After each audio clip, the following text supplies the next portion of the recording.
This is my thing time at this intro because instead of pausing the video, I for some reason keep on saving it, and I don't really save my videos when I'm doing this. I pause them and then unpause them. Anyway, it's 6:19 on a Sunday night. I'm filming another little Hannah Reacts. Much like the last one, I'm going to be oddly quiet. My last final is tomorrow morning at 6 a.m. So I'm going to be studying.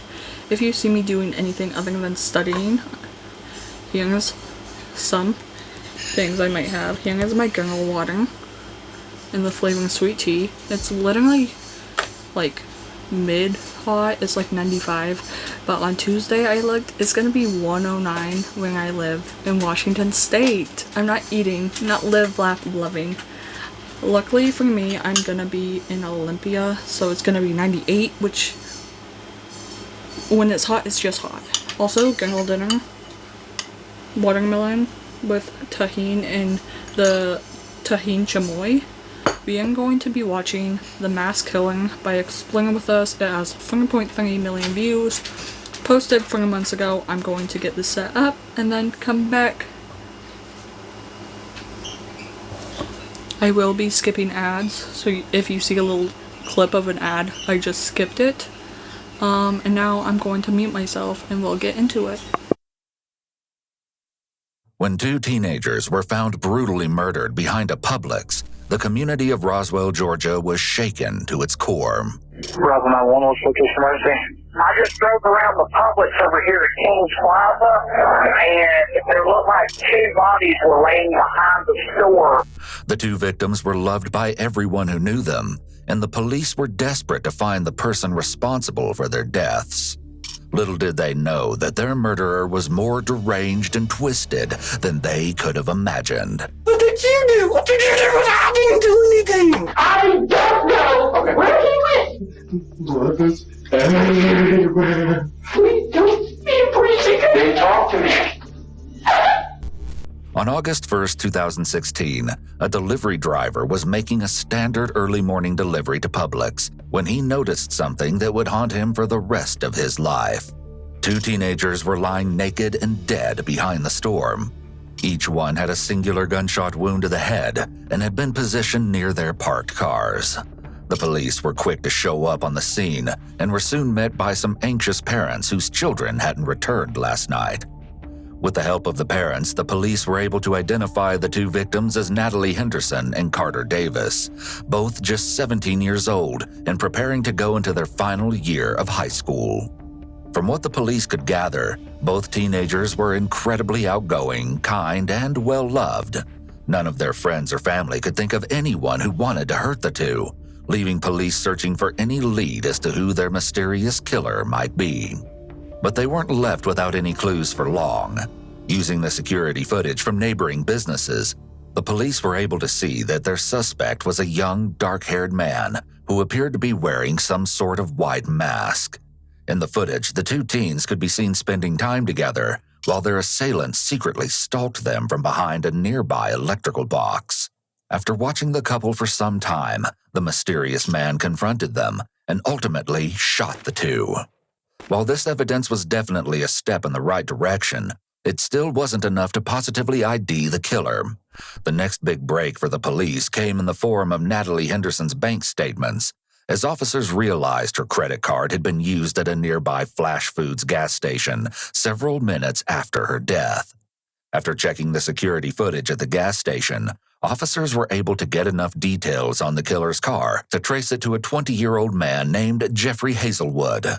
After tailing Jeffrey for some time, police officers found him acting erratically outside of a gas station, and they made the decision to detain him. There's a man from the back of the door. What did you do? Just have a seat for me, bud. What did you do? Repeat that now? What did I do? What did she do? But she didn't do it. What did I... What happened? But I didn't do anything. What's going on? What? No. The police began the long and arduous task of questioning him and those closest to him. And in the following never-before-seen footage, We'll watch as they discover the horrifying truth behind the two teens' murders. After arriving at the station for questioning, Jeffrey is brought to an interrogation room and left on his own for 20 minutes. Give us just a minute, okay? Mm-hmm. You okay? Mm-hmm. Tik. No, that's fine. That's fine. During this time, he can be heard talking to himself and experiencing tics in his hands. That's fine. Okay. The one place I could actually go home. The tics in Jeffrey's hands could be the result of several things, but is likely an external sign of the extreme anxiety he's experiencing. The fact that Jeffrey is in a fetal position in his chair is another sign that he's under emotional duress, as that position is believed to bring comfort and a sense of safety. Additionally, Jeffrey may be talking to himself as a way of soothing his anxiety and fear. At this point, Jeffrey is still claiming to have no clue why he was detained, and it's time for Detective Bennett to step into the room and figure out what exactly Jeffrey is hiding. You okay? No, what's going on? What's the matter? Why are you upset? Everything was falling apart. Now this is going on. I don't know what's happening. Okay, what's falling apart? Everything. Everything like what? My grandparents kicked me out on the first. But before that, my marriage was going to hell. Okay. And I couldn't do anything to fix it. They kept on getting worse and worse and worse. Okay. As Bennett walks into the room, she immediately picks up on Jeffrey's discomfort and tries to calm him down. Jeffrey's confusion, shaking, and anxiety are all signs of a psychotic episode, and Detective Bennett is more than aware of this.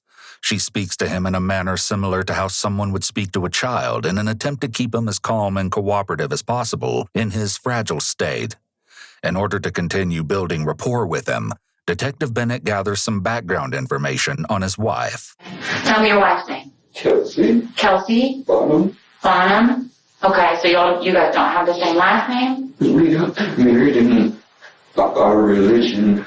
Okay. Well, not legally, but to us, it is. Okay. When did y'all get married? April 22nd. The 22nd of April? Okay. I don't know what's going on. How are things going with Kelsey? You said at the very beginning of us talking that things weren't going very well. Do you want to talk to me about that? What's going on with her? What's the matter? Just keep fighting and fighting for my fault. Yeah. It's evident that Jeffrey is incredibly upset at the idea of losing his wife or fighting with her. Detective Bennett soon learns that Kelsey is Jeffrey's only positive relationship. After explaining that he was taken from his mother and given to his grandparents when he was only 18 months old, he goes more in-depth about the kind of relationship he alleges he has with them. It's important to note that there's no evidence of any of Jeffrey's claims being true, and are instead his version of what happened. Just a beat out of me with a belt. How old were you when that happened? I think I was 7 or 10, I don't around that age. Okay, so pretty young. Jeffrey paints a very disturbing picture of his childhood. Emotional and physical abuse, especially when inflicted at such a young age, can often trigger mental health disorders, and this alleged abuse could explain the anxious tics we see Jeffrey experiencing. While Jeffrey talks to Detective Bennett about his life, his wife Kelsey is being brought in for questioning alongside her mom. It's odd that Kelsey's mother is allowed in the interview room with her, given that she isn't underage, but the police reports reveal that she was there because Kelsey is hard of hearing and is also prone to having seizures. It's important to note that if she is significantly hard of hearing, this also impacts her body language. Individuals with hearing problems will not be able to modulate the tone or volume of their voice as effectively as a standard hearing individual. Additionally, if she used sign language as a child, she may talk more with her hands in even typical conversations. And you said that you worked at Marshall's, is that right? Michael's. Do you still work there? Unfortunately.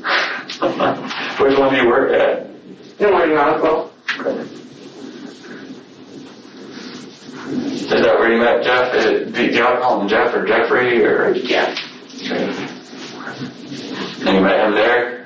He worked at the one in Alpharetta, at North Point. He came into my store one night. Okay. So that's how I met him.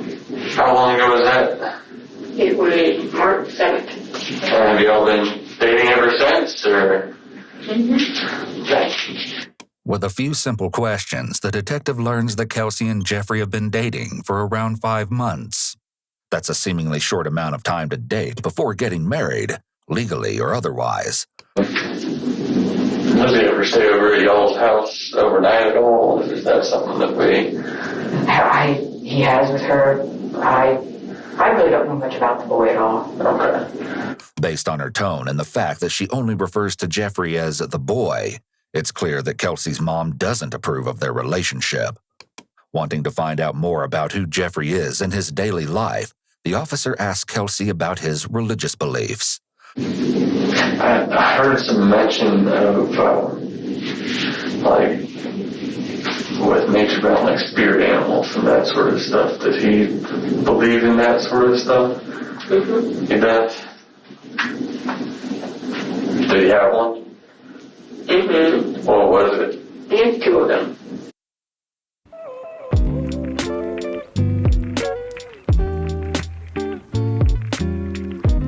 He has 2 of them. Oh, yeah? The hawk and the wolf. What did he have with the hawks? I will say every time when he felt safe, he did look up maybe a hawk.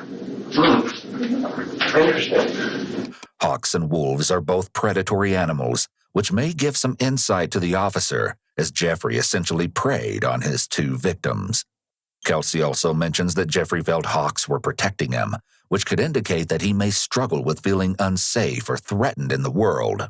Now that Kelsey has warmed up to the officer, he begins asking more pointed questions. Now, I know for a fact that sometimes he carries weapons with him. Knives, at least. Yeah, I know about that.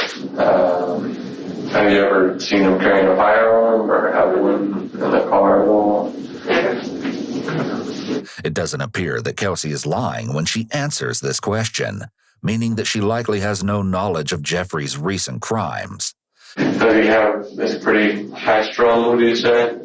Okay, go on. High-strung, is he nervous? Is he fidgety? Or? No. Kelsey interrupts the question before the officer can finish. Even if she doesn't know anything about the murders, it seems as though she might be lying about other aspects of his life. This claim from Kelsey directly contradicts how we see Jeffrey acting in his own interrogation, meaning Kelsey is either purposefully lying or doesn't know her husband as well as she might think. This isn't our only sign that Kelsey may know more than she's letting on. Does he normally go straight home to his grandparents when he's at your house? Or, well, I guess depending on the time of day, he might end up going back to work or something. Yeah, most of the time, good. Where does he go when he doesn't? Do you know? No, not really.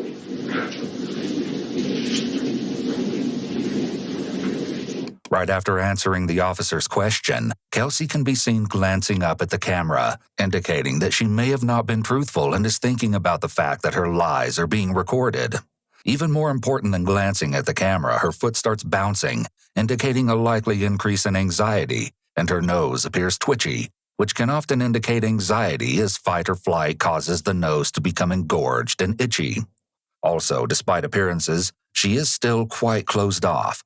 Her arm is crossed in a barrier across her body, legs tightly crossed with ankles close to each other and close to her body, overall still sustaining closed-off body language. When officers are looking for signs of deception, there is no one cue that tells them that an individual is lying, as cues can happen for different reasons. However, as they add up and turn into cluster signs of anxiety, the officers will hone in on this and push a bit harder to see if the individual will crack and tell the truth or share what they're holding back. Your phone is still at the house, right? Mm-hmm. Your phone is still at the house? Mm-hmm. Your cell phone? Where is it? Why? Because we need it Why? for our investigation.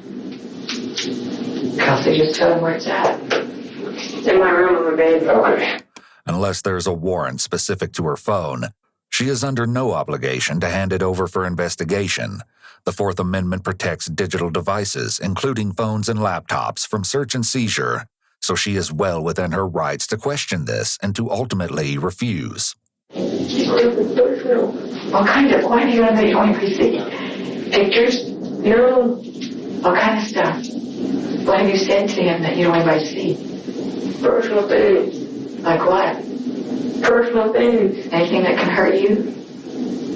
Huh? No, not really. Okay, then they don't care like the mushy stuff you put on there. If that's what it is. It's okay. No, it's not. Most younger people are extremely hesitant to hand over their phones to anyone, law enforcement included, and younger people are more likely to be suspicious of law enforcement in general. Kelsey may see her phone as something that is private and personal, so it's a violation of her right to privacy to have law enforcement go through it. However, exercising your rights is very much black and white. You either exercise them or you don't. There's little gray area. Once you surrender a right to privacy in something, it's virtually impossible to claw back. Just say whatever it is, Kelsey, because I don't know anything about it.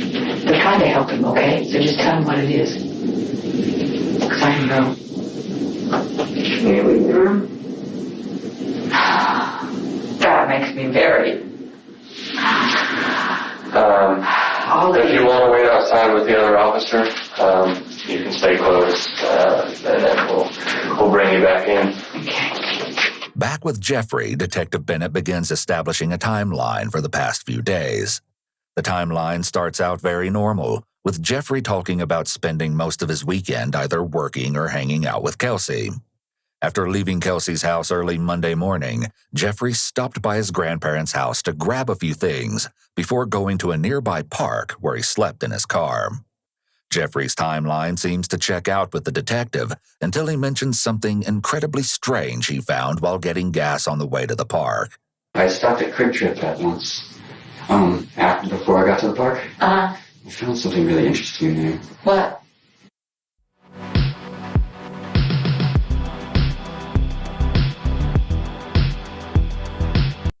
Interesting there. What?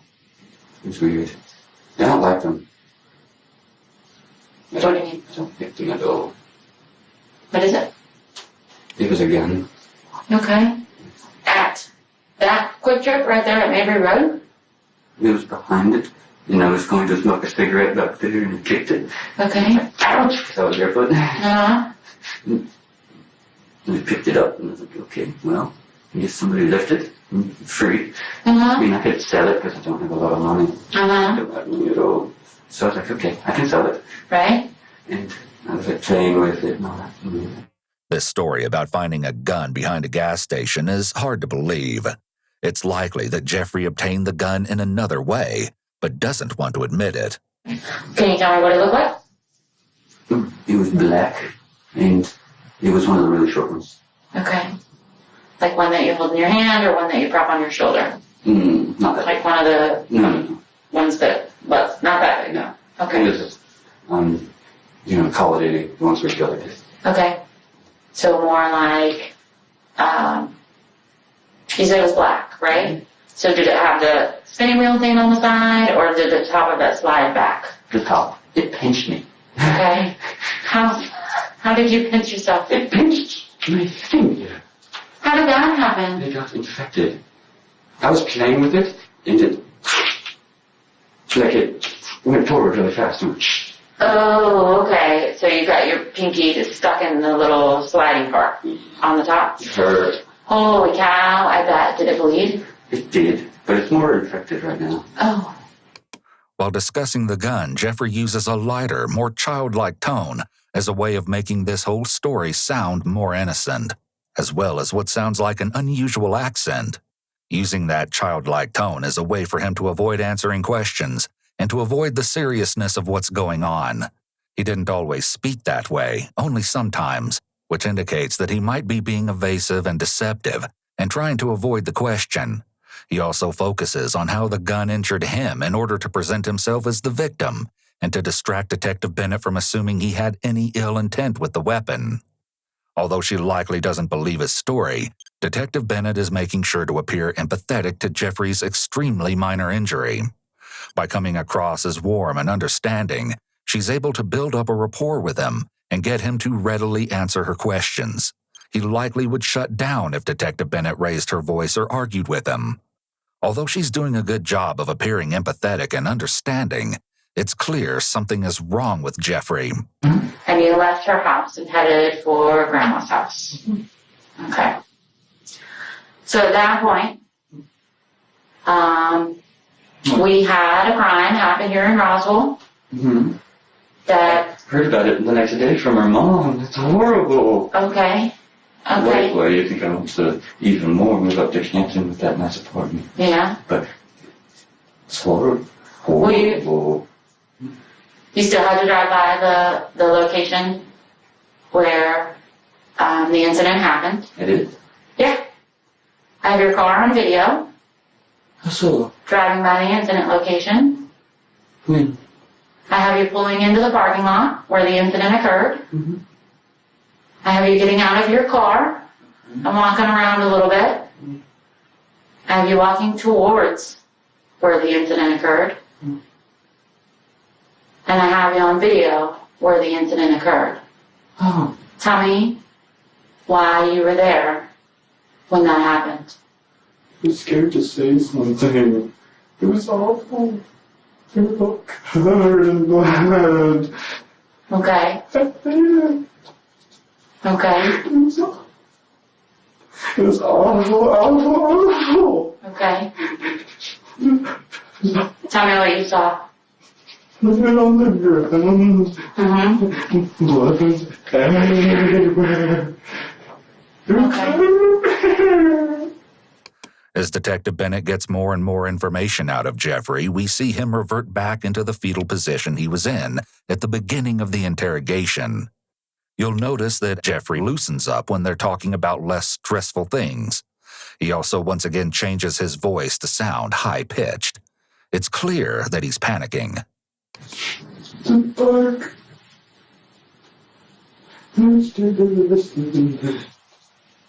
Okay. At what point in time did you go to the flash foods?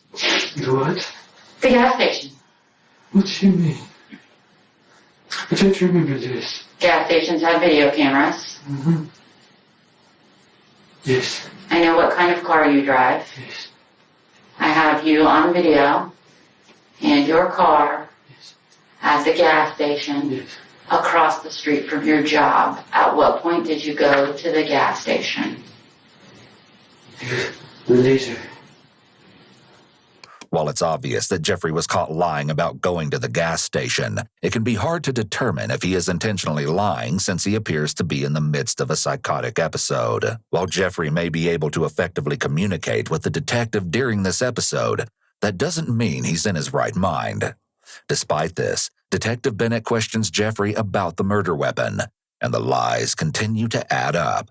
Okay, I don't believe that you ever found a gun behind the QT. Because the employees hang out behind the QT, and that's where they smoke their cigarettes and take their breaks. If there was a gun laying with bullets in a bag, in a case, I'm pretty sure that one of the employees would have been able to see it. It's lit back there.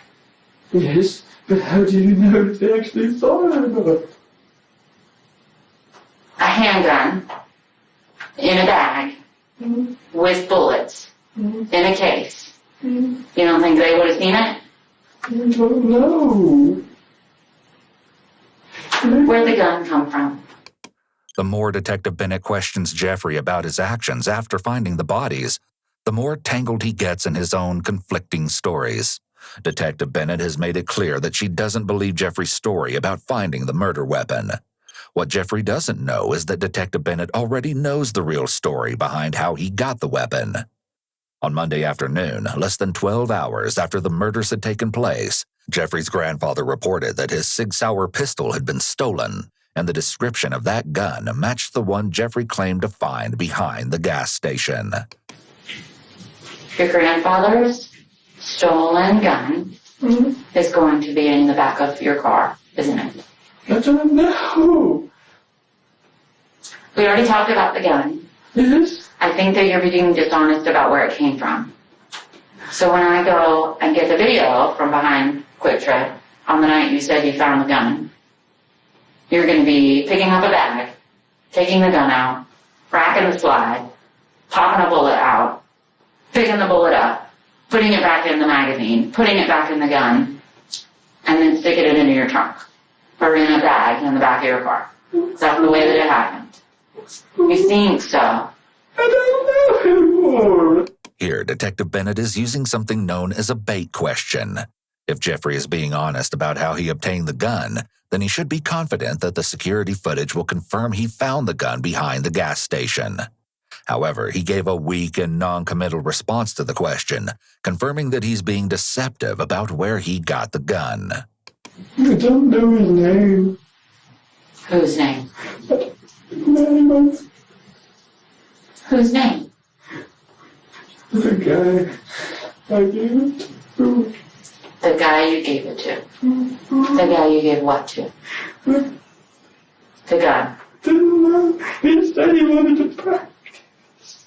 Okay. He said he wanted to practice. Did he use the guy that shot them? No.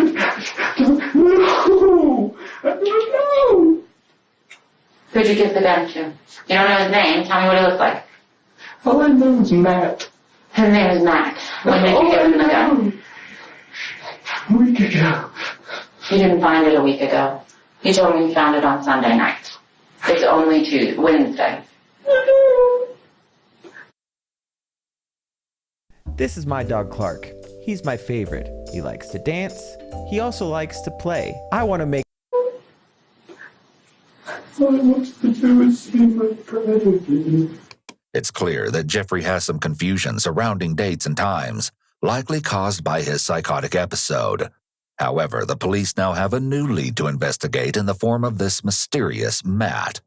Determined to get the whole truth from Jeffrey, Detective Bennett tries one last technique before ending the interrogation. She pulls out photos of the victims taken at the crime scene and forces Jeffrey to face his actions. What if somebody did this to Kelsey? Then what? Then what? What would you want to happen to the person that did this to Kelsey? If this was Kelsey's picture, and they shot her, and they laid her out naked on the ground, and they spread her legs open, and they touched her, what happens to that person that does that? I wouldn't like that at all. You wouldn't like it? What would you do to that person? What should I do to that person as a police officer? I don't know. What should happen to that person? Bad. What is bad? It's bad. It's bad. Just bad?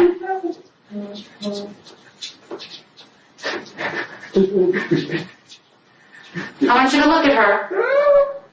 Just look at her in the daylight. You didn't get to see her in the daylight. This is a technique known as a punishment question. Someone who's being honest is more likely to respond with a strong punishment that fits the crime, whereas a guilty individual may try to dodge the question or suggest a lesser punishment. In Jeffrey's case, he appears to be highly distressed and unable to suggest anything other than bad. Realizing that Jeffrey is too upset to give any more useful information, Detective Bennett ends the interrogation. With Jeffrey's interrogation completed, all eyes are on Kelsey. A new detective comes into her room to continue her interview. I really don't think that you've done anything wrong. Okay.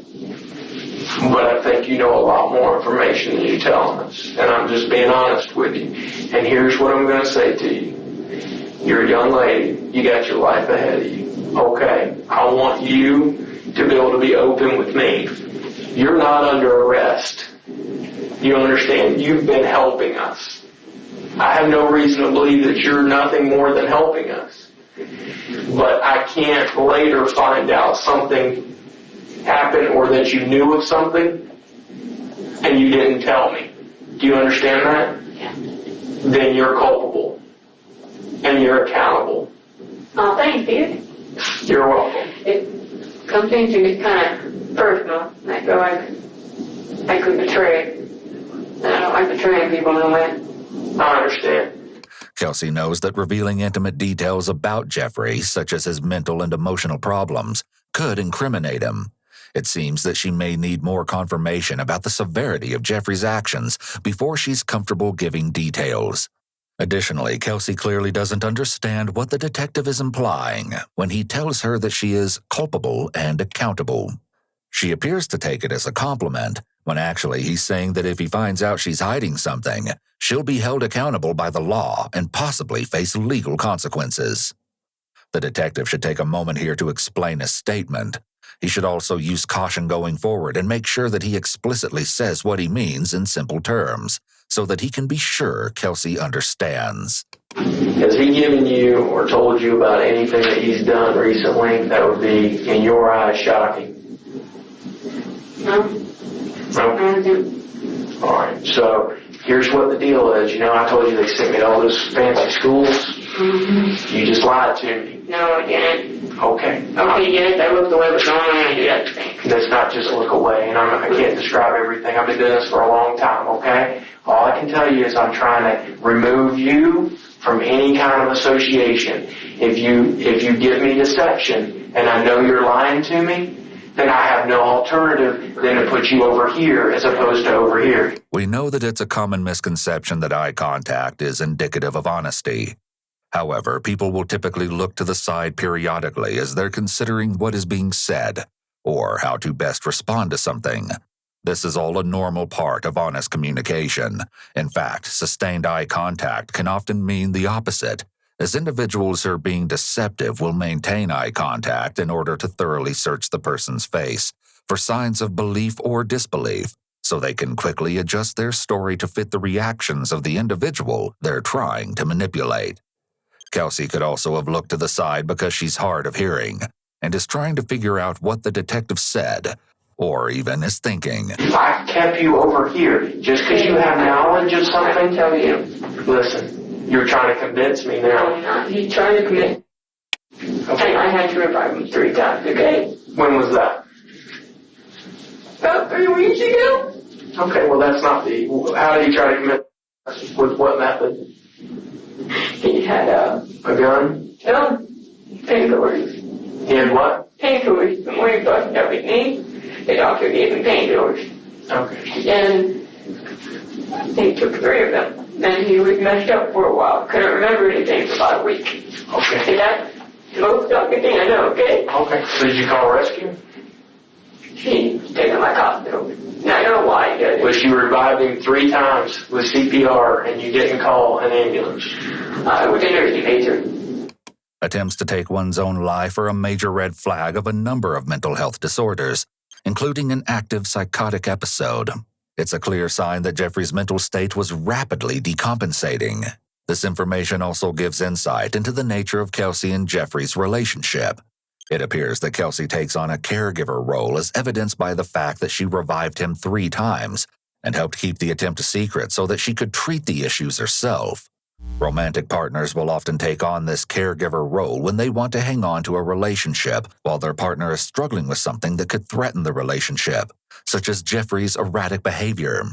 Kelsey may also enjoy the feeling of usefulness and being needed that she gets from having Jeffrey be dependent on her.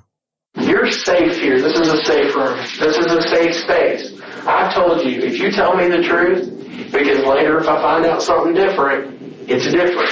And I don't call you anymore. I don't talk to you anymore. I'm trying to put you over here. I'm sorry you had to see that. I know it bothered you, right? Did it bother you to see him like that? Oh no. It would bother me too. But at the end of the day, I've asked you 3 very, very quick questions, and you were deceptive on 2 out of the 3. And I understand what you're saying, and you can say you weren't.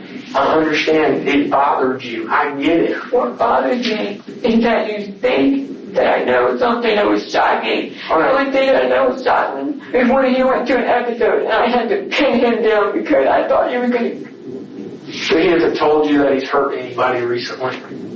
No, he hasn't. He's been with me most of the time. He never said he hurt anybody? No. He never said that he did something bad. He never No, said he that. never told me anything. What do you think? I know that? If he told me no, he didn't tell me anything. I thought he was fine after a while. Kelsey is using open palm gestures here. This is a nonverbal indicator of a lack of confidence, and it's interesting that she makes this gesture while saying that she thought he was fine after a while. It implies that she may not be sure about this statement. You need an episode and trying to get him out of that. Okay. But, All right. I need you down here. I need you way down here. Okay. He's alive now, right? You revived him. He's safe. All right. We'll go to there. Let's back up a little bit. The way the detective is speaking with Kelsey could be detrimental to get information out of her. When conducting a police interview, it's important for detectives to ask one question at a time and pause to let the other person answer. The detective asks a question here, but then doesn't give her a chance to respond. He's alive now, right? You revived him. He's safe. The best questions during an interrogation are short, simple, and straightforward. In the read technique, a popular method of interrogation, investigators are trained to do 20% of the talking, while the interview subject should be doing 80% of the talking. The detective also downplays Kelsey's feelings by saying she was bothered by Jeffrey's attempt to take his own life. Kelsey and the detective soon come to a head again. So you're positive, you're 100% positive that you're telling me the truth, that he had no vengeance, no anger, no hatred, no nothing towards anybody but... basically, yeah. Basically doesn't mean yeah. I don't know. We might normally say that her saying basically is a qualifier statement, but at the same time, she's young and has at least one disability that affects communication. As well, this detective isn't exactly doing a great job of establishing or maintaining rapport to keep her talking comfortably. She may be feeling pressured to provide answers. The likely truth is that she may not know the answer to the question, but is afraid of saying that since it hasn't gone over well in her interview up to this point. He doesn't tell me anything. I don't know why. Okay, let's back up. Hold on a second. I really do not like when you interrupt me. Okay, that's fine. I don't like it when you're deceptive. So here we go. I'm going to back up, and then I've got to go because I'm going to be called. His response to her saying she thought he was disrespectful is the perfect example of a damaging power struggle. Interrupting may be more disrespectful to her than most, because if she relies on lip reading to help her understand what the detective is saying, then him talking while she's talking doesn't allow her the ability to focus and understand what he's saying. This in turn leads to more communication issues. You can't leave until I say, right? No, I'm trying to get settled down right now because I don't know. Deep breath. Okay? I'm almost done with this interview, and I'm going to leave. Your mom's a sweet woman, in my opinion. You just had a bad relationship. I think you were trying to find something good in him. What you said, he's violent, he's got these things going on. You were trying to help him. I get it. Don't lie to me. He's talked to you, and I know he's talked to you, and I can't tell you how I know that. Okay? But I know he's talked to you. Yeah. And I've been waiting for you to talk to me about it. But if you're not going to talk to me about it... No, what? Okay. What are you talking about? What is Calm down. I don't need your hands. I don't need all that. We're just talking. We're two adults. We're two adults. I don't know anything. Don't get hooked up on me a few weeks ago. I understand, but he's talked to you about people that he doesn't like or people that you would like to hurt. Kelsey emphasizes her words with her hands, and it all matches up, indicating that she doesn't have a brain-body conflict and is highly likely being honest. She uses a lot of illustrators to emphasize her words in other ways. It may seem excessive, but her emotions are very high, so it matches her mental state quite clearly.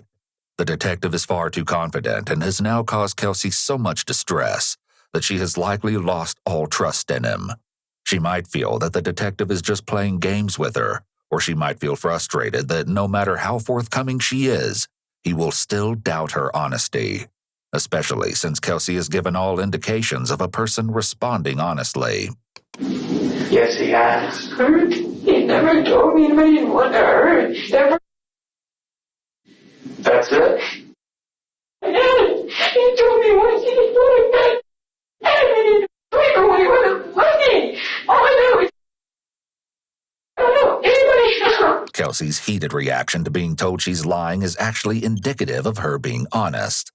Many truthful people will react with a strong tone of voice or even become hostile or angry when they're wrongfully accused of something. It's understandable that Kelsey's patience with the detective might be running thin at this point, because she's divulging sensitive and painful information while being repeatedly told she's deceptive. It would be in the detective's best interest to maintain a good relationship with Kelsey if he wants her to trust him with any other secrets she may have about Jeffrey. The detective may also be making this interview unintentionally harder for himself when he tells Kelsey not to move her hands around. Calm down. I don't need your hands. I don't need all that. We're just talking. By telling the interviewee to limit body language, the detective is limiting expressive cues that may actually be of use in the interrogation. With the detective questioning her on Jeffrey's recent behavior and aggression, Kelsey is able to deduce that they suspect he's involved in the public's murders. If he's over here, and there's some culpability and some big things going on right here, I don't want to move you into that chair. And it's really that simple. I don't want to put you in that same chair. About killing, didn't it? Why would you say that? That's the only big thing going around. And you asked about it going. Download the Domino's app today and become a Piece of the Pie Rewards member to earn points toward free pizza. And you asked about it going. That's not the only thing, but why would you say that? You need to be honest with me, and you need to be honest with me right now. Huh? You said it happened on Sunday. You need to be honest with me. That's what you need to be. I don't know if he did that.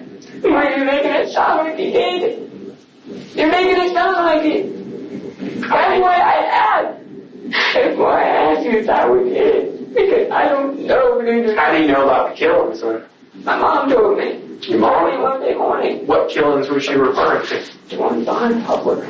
The ones behind Publix. So why would you think your boyfriend would be anything associated with that? To be honest, I don't know. As Kelsey says, to be honest, I don't know, she makes very intense eye contact with the detective, as if she's trying to see if he believes her. Yeah, you do. No, I don't. Okay. All right. Yes, we. Then you need to start talking to me, because I've got 3 houses waiting on me. I'm done. I have more information than you think I have. I don't know. Okay. Where he went. Please don't be preaching. Then talk to me. Interestingly, Kelsey goes into the confession pose, leaning forward with her hands in her lap, right before the detective pushes her again. If he had sat with the silence for a minute, she may have opened up at that point instead of freaking out. This is why, when conducting interviews, it's so important to pay attention to nonverbal cues and to be able to sit with silence and let the person think. All the detective did was potentially delay the truth from coming out. Interviews should be conducted in a non-accusatory and non-confrontational manner. Interviews should only be confrontational when detectives have evidence someone was involved in a crime, and then the interview will switch to an interrogation style. However, this detective is choosing to be impatient and not empathetic. He's trying to use her own words against her and make it sound like her question is proof of Jeffrey's plans. This is just one example of why young or vulnerable individuals should have a parent and/or lawyer present with them during questioning. We'll be right back. We got something that just came up, so I'll let her come in, and then we're going to get you all home, okay? See? Okay? I want you to talk to Mom, okay? I want you to come down and talk to me. What they've been questioning you about, I need to know up front. I want you to tell me, okay? I need to know. But I don't know if he did it. Okay, no, listen to me though. Okay. You've got to be truthful with these policemen, okay? No, I know. Okay, then you've got to tell them everything they want to know, okay? He told me that Jeff They said one person, I don't know that. This is very important, okay? Because I'm scared now. You're scared for me. No, listen. I'm not scared for you. You're fine.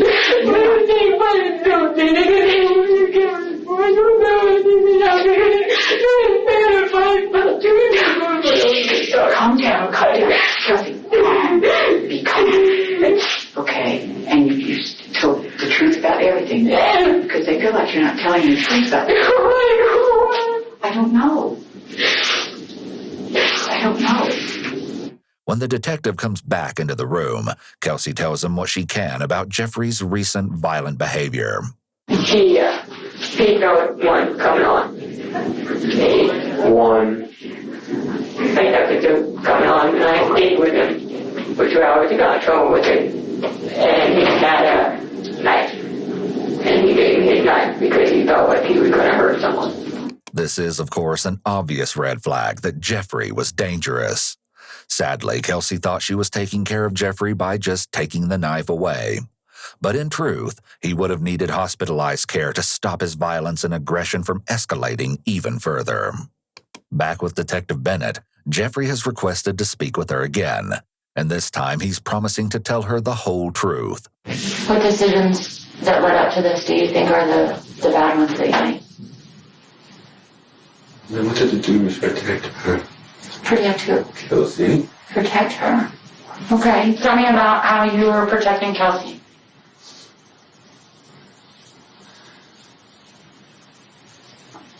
There was a guy. Another guy. Okay. But he made me drive him around. At University of Maryland Global Campus, earn up to 90 undergraduate credits for relevant experience. Okay.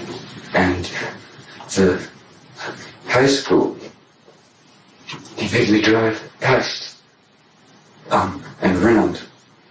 Past where? What? The Roswell High School. Okay. Has the entrance, and he told me that the girl was parked in that area. And he made me drive past her car. And then, when I got to the exit, he got out. I was like, "Where are you going?" It's like, "None of your business." So he told me to drive there, then walk to the back. Okay.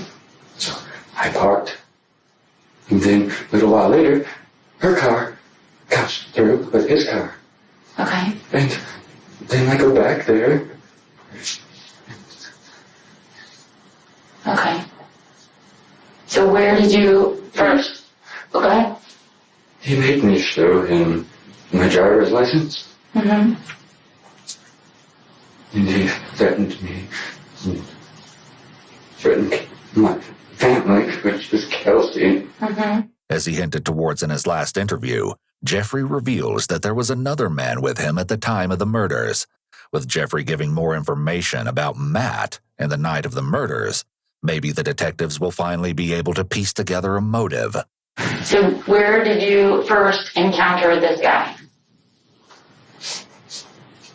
Where did you first see him or meet him or? It was a while back. Okay. What? We were friends or something of the sort. Okay. I smoked a little marijuana with him a couple times. Okay. And did you guys meet at a party or at work or how'd you end up meeting? it was a while back. He was when me and Kelsey first met. Okay. And you said that was sometime in March, right? Yes. End of March or something? It was March 7th when we first met. The beginning of March. Okay. There was him and another person in a car that was parked next to hers. And so they were yelling and everything, and we ended up like meeting and going into my car and we were smoking marijuana. Uh-huh. And that she got pissed at me. We weren't even together then, we just met. Okay, so y'all aren't even dating yet. Okay. And she got pissed at me because I left her for two strange men. So where were you, where were y'all? Where were you parked? In Michael's parking lot. Okay, the one here in Roswell or where you worked? In Roswell. Okay. Notice how quickly his emotions and voice change. He quickly shifts from panic mode and freaking out to laughing about something else. This is another indication that he's in the midst of a mental breakdown. By giving Detective Bennett a detailed description of first meeting Matt in a Michael's parking lot, a story that Kelsey herself could back up, he's making his explanation more and more plausible. Additionally, the police have records of Jeffrey's phone contacts and have seen that he does have a contact saved as Matt, meaning they may now have a solid lead on another suspect. After telling the detective more about meeting and hanging out with Matt, Jeffrey tells her about running into him on the night of the murders. Where did you end up seeing him that night? It was over by Waffle, or what we call Waffle. Waffle House? Okay. So, yesterday, you told me that you and Kelsey hung out around the house. Mm-hmm. You didn't tell me about Waffle House. Because that's where I went right after I left. Okay, so you went over to Waffle House after you left Kelsey's house. I'm trying to protect her. Okay. That's all I care about. I can understand that. Because of that, then I'm in trouble. Okay. And I won't be able to be there for her, but to protect her then. So tell me about the Waffle House. Were you going over there to eat, or were you going over there to meet him? No, I wasn't going over there to meet him. I just chilled over there, got a water, basically talked to the guy and all that. So then, how did you encounter Matt? When I was driving away, Mm-hmm. I recognized him. It's like, hey, how's it going? And the entrance. I'm sorry. The entrance. I just want to make sure I'm understanding the entrance to the shopping center, like from the main road. The center, yes. Okay. Jeffrey is describing meeting Matt in a very public area. It's possible that Detective Bennett is trying to get details on Matt's specific location so that she can pull up security tapes from surrounding businesses and double-check Jeffrey's story. Okay. And so Matt was over here. He was right on the corner, right here. Okay. And said, hey, how's it going? Because I stopped farther down. Mm-hmm. And he was like, hey, nothing much. Can I get a ride? And I was like, okay, sure. Okay. And then he, I thought he was a nice guy, you know? Uh-huh. Never really know, I guess. So where did you guys go after you picked him up? He told me that he and this girl that he really liked and really loved down this girl. Which I understand. I love Kelsey. Mm-hmm. But we were driving to down this way. Towards Roswell? Yes. Back this way? And he said, oh, I'm really loving this girl. She's lovely. I gotta go meet her tonight. And yes, I see my driver's license. I'm like, why? Why? And like, I just want to see it. I mean, like, my picture's horrible. Let me show it. So I showed him, and he says, I'm good. And I had her name. Okay. Okay? What do you mean you have my name? Right. He's like, you're gonna do what I say, and that's, that's all. Come on. Okay. And he starts into my family, and I realize that me has my name, my stuff, then now he has Kelsey's, has hers, now he has her family's, her parents, her brothers, sisters, all that. Mm-hmm. I'm like, okay, don't do anything to them, just what do you want me to do? Mm-hmm. Like, just drive to Roswell High School, drive around. There's this girl that I'm supposed to be meeting. Mm-hmm. So he drives, we drive, and the car's there, the girl's car. The girl's car. Okay. Big. And he says, well, doesn't look like she's in there, so just let me out on the corner. And then park over at the Publix. Okay. So I did, and I don't know where he went. Okay. He told me that I was going to do whatever he told me to do. Because hurt my family. Okay. And what else did he tell you to do?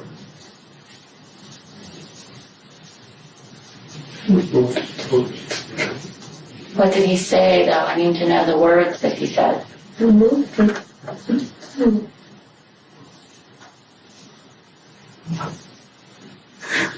want to take it to my wife. I know. That's all I want to do. I know. He was threatening everyone. Do you remember the words that he said? Can you tell me the words that he said to you? He says, I got to die. He's talking about the girl from the car? Okay. He said, if you don't do it, I'll shoot him.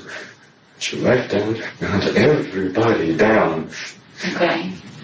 But I didn't want him to come after my wife. You should have seen his eyes. Okay. With this, the police have at least a tentative motive for Jeffrey. While Jeffrey may not have known either of the victims, Matt was supposedly having some sort of lover's quarrel with Natalie Henderson. As some of the answers begin to fall into place for the detectives, there are still plenty of questions about the murders they still need answered. Where did the gun come from? Your grandpa's gun. At long last, Jeffrey admits that the gas station story was a lie, and he did in fact steal the gun from his grandfather. Jeffrey admitting to this shows Detective Bennett that he genuinely wants to tell her the truth this time around. Finally, Jeffrey gives Detective Bennett details on how he killed his victims. And so he said, go now. Basically, go and get him. Mm-hmm. And you went over and you said you opened the door. Which door? Yeah. Which door did you open? The left side. The left side door. So, like right behind the driver's seat. Okay. Who got out of the car first? He did. He did. What did you say to them when you opened the door? I just said, get out right now. Okay. And he got out. They hesitated, and he was getting impatient, I could tell. Yeah. And so... Was he still yelling? Yes, he yelled the whole time. Okay. He kept on mentioning my wife, my family, my wife. Uh-huh. And so, come on, hurry up, or your family's going to get it soon. Uh-huh. Okay, you go. Okay. So you told him to get out, and the guy gets out. And then what? Did you have a gun out of your pocket at that point? Okay.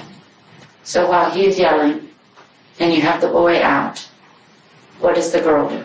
She's coming out. She's coming out too? Does she come out the same door?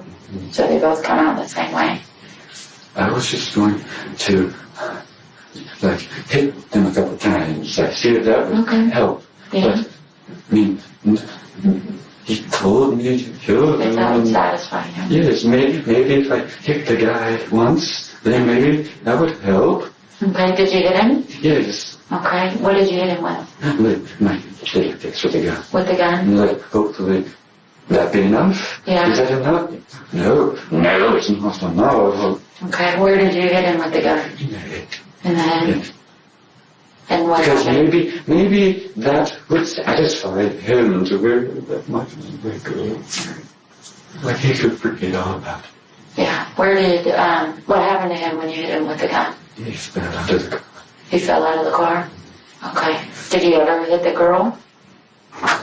Was that the only time that you hit the boy? Mm-hmm. And he told you that wasn't good enough? That wasn't going to work? Mm-hmm. So did the boy get up from the ground? Yes. And then what did the boy do? He was basically yelling. He was starting to come at me, and I looked back, and he wasn't going to do anything. He kept on yelling to me, and all my craziness, head. And next thing I know, I'm looking around, next thing I know, boom. Mm-hmm. What happened? Mm-hmm. He's on the ground.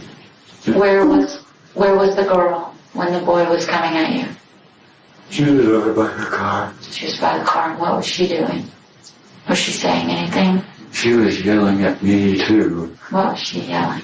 She was yelling, what the f***? Why did you do that? I don't know. He's telling me to. She looked over there and saw him, and he yelled, kill her, kill her. Remember the f***ing family. So, okay, she said, why are you doing this? She kind of gasped when she felt, yeah. Then And then we got to the point where he was just yelling at me so much about my family. I was like, okay, whatever. And that's Okay. Did you hear the boom for her? Where were you when you heard the boom for her? I was standing over by, in between the cars. In between the cars? And she was by her car? Okay. Do you remember how she fell down? Did she fall down backwards or did she fall down forwards? Just didn't look. Okay. I closed my eyes to all of that. Okay. Following his detailed confession, Jeffrey admits to stealing Natalie Henderson's credit card and using it at a nearby gas station. By making a full confession, Jeffrey can get things over with more quickly. But making any confession is rarely of any value to a suspect. The only time it might help is if the alleged crime is more serious than the actual crime, at which point details may mitigate how the crime is actually charged. However, a decision to take that route would only be something undertaken after an in-depth consultation with a lawyer. After gathering a few more details from Jeffrey, Detective Bennett ends this interview with far more answers than she was able to get last time. However, there's still one more surprise in store for detectives. Powerful allergy relief without making them sleepy, so kids can be kids. Live Claritin Clear. While Kelsey may not have known anything about Jeffrey's murders, she did provide the police with the most key piece of evidence. He has schizophrenia. Schizophrenia is a serious condition in which someone interprets their reality in an abnormal way. This can include seeing hallucinations, hearing voices that aren't there, and extremely disordered thinking. You keep repeating that he couldn't have done that. Do you really believe that? He told me that he would never do that. But his voice would make him. Voices? While most individuals who are diagnosed with schizophrenia do not commit acts of violence, they are at a higher risk for committing violence compared to the general population. One study even shows that those with schizophrenia who do act violently are more likely to have higher levels of trauma from their childhood, such as the trauma Jeffrey alleged he experienced. What medications does he take, do you know? He's not on medication right now. No, is he supposed to be? Yes. When a person with a serious and persistent illness such as schizophrenia stops taking their medication, the consequences can be serious or even fatal. According to his doctor, Jeffrey would experience extreme hallucinations and paranoia while not on his medication. This included seeing messages from God on TV and believing that there were invisible cameras spying on him at all times. With all of this information in mind, the police reviewed their CCTV footage from the night of the murders and made a shocking discovery. Matt, the supposed mastermind behind this whole crime, wasn't real. There was nobody else in that parking lot. I heard the shots. There was nobody else in that parking lot. I heard. So some invisible person shot them while you were walking towards them. Hey. Why'd you need to wear a mask? You were wearing a mask. The mask is in the back of your car right now. I saw it this morning. Which one? The V for Vendetta mask. Yes? Yeah. I was scared the guy was still there. They put him to see. Did you think the mask was not gonna have him kill you? If there's some crazy person back there with a gun, you thought you could put a little plastic Halloween mask on your face and you'd be okay? That's the most ridiculous thing I have ever heard, Jeffrey. What's going on? What did you do? What did you do? What did you do? I didn't do anything. But no, you didn't do anything. Yes, you did. No, I didn't. What is going on? Don't leave my wife alone, please. Please. Typically, if a suspect comes up with a wild story, such as being forced to kill by a man no one else can see, we can assume that they are feigning mental illness because they believe that in doing so, they could avoid getting charged for the crime. However, Jeffrey's case is different because we know the details of his illness. We know he came off of his medication and was displaying red flags indicative of severe mental and emotional decompensation, including increased anger, homicidal thoughts, and attempting to take his own life. Knowing this, there is a good chance Jeffrey genuinely believes this story about Matt.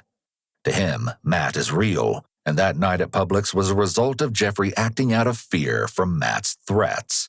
While this certainly doesn't excuse Jeffrey's horrific actions, it does help us understand why 2 innocent teenagers lost their lives that night. Following his confession, Jeffrey was treated and evaluated by medical professionals until he was fit enough to stand trial. He then entered into a guilty but mentally ill plea, and on May 17, 2017, he was given a life sentence without the possibility of parole. There hasn't been much information on Jeffrey since his incarceration. However, on August 11, 2017, he was somehow able to post a selfie to his Instagram account from prison. The photo was taken down soon after authorities were notified about its posting, and no information was ever released about how or why Jeffrey posted the image.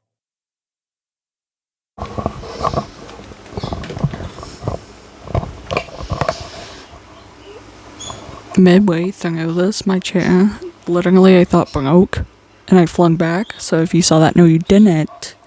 And also, this is one of those cases that are like genuinely crazy to me, because like the interrogator was just messing around with his girlfriend, like so bad. Like they know she's hung up hearing, but they were like, you definitely did it, don't speak with your hands. She's deaf, she's hung up hearing, sir. Him talking to Matt in the like cop car was so crazy. I don't know. My little Hannah final thoughts, I guess. I will see you on next Wednesday with another little Hannah reacts. See you later, alligator.